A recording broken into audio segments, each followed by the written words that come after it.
but its impact is a double-edged sword. As technology reshapes our world, are we gaining more than we're losing? The future is digital, but at what cost?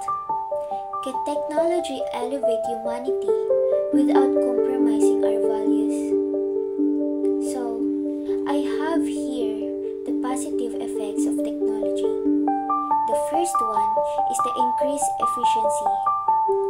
The automation and digitalization streamline processes, reducing costs and boosting productivity. Secondly, in terms of economic growth, technology creates new industries and jobs opportunities. It also improved communication. It enhanced collaboration and connectivity, facilitate global trade and commerce. However, there are negative effects. The first one is the job displacement. Automation replaces traditional jobs, potentially leading to unemployment. Secondly, in terms of income inequality, technology can widen the wealth gap between those with access to new opportunities and those without. Lastly, in environmental impact, e-waste, energy consumption, and resource depletion contribute to environmental degradation. By acknowledging these trade-offs and benefits, policymakers, businesses, and individuals can work together to maximize technology's positive impacts while minimizing its negative effects.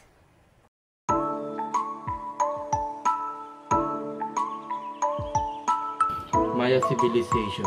Ang Maya ay umunlad noong 1500 BCE sa Mesoamerica gamit ang sinsinang agrikultura sa mais, beans at kalabasa. Noong kanilang classic period mula sa 50 CE hanggang 900 CE, sila ay nakapagpatayo ng malalaking lungsod tulad ng Tikal at Chichen Itza na mayroong templo, pyramid at plaza. Inca Civilization. Ang Inca Civilization ay itinatag noong 13th century at umunlad sa Andes Mountains sa Timog Amerika. Pinaunlad nila ang terrace farming, nagtayo ng malawak na sistema ng kalsada at pinalakas ang kabisera sa Cusco. Sa pamuno ni Paco Churi, naging imperyo ang Tawantinsuyo na sumasaklaw mula Ecuador hanggang Chile. Gumamit sila ng Quipu bilang sistema ng record dahil wala silang nakasulat na wika. Kilala rin sila sa mga struktura tulad ng Machu Picchu, mga seremonyang panrelihiyon at pagsasama ng iba't ibang etnikong grupo sa kanilang imperyo.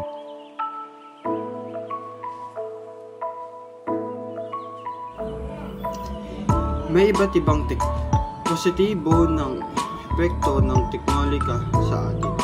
Unang-una, pagpapabuti ng komunikasyon sa tulong ng internet, mobile phone at mas madali ng may pag-ugnayan sa mga tao sa iba't ibang bahagi ng mundo. Ito ay nakakatulong sa pagpapalitan ng impormasyon, idea at sa pagtulong sa malalayong komunidad. Pangalawa, pag-unlad ng ekonomiya. Ang mga panibagong teknolohiya ay nagbubukas ng mga oportunidad sa iba't ibang industriya tulad ng e-com, digital market, at online freelancing. Maraming Pilipino ang naikinabang sa mga trabahong may ugnayan sa teknolohiya at magiging mas competitive ang bansa sa global pamilihan.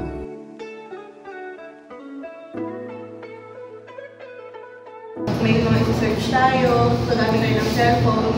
Magamit din naman tayo ng laptop, pero di ba usually cellphone talaga nakakapag-search. Siyempre, tatawag tayo sa mga natin, mga kailangan natin kausapin na malayo sa atin. Isa yun sa positive effect ng technology sa araw-araw. Sa negative naman, katulad nga ng sabi niya sa pag-aaral, mas napapadali. Pero yung bad side kasi nito, usually yung mga students, mas dumidepende na sila katulad ng sa chat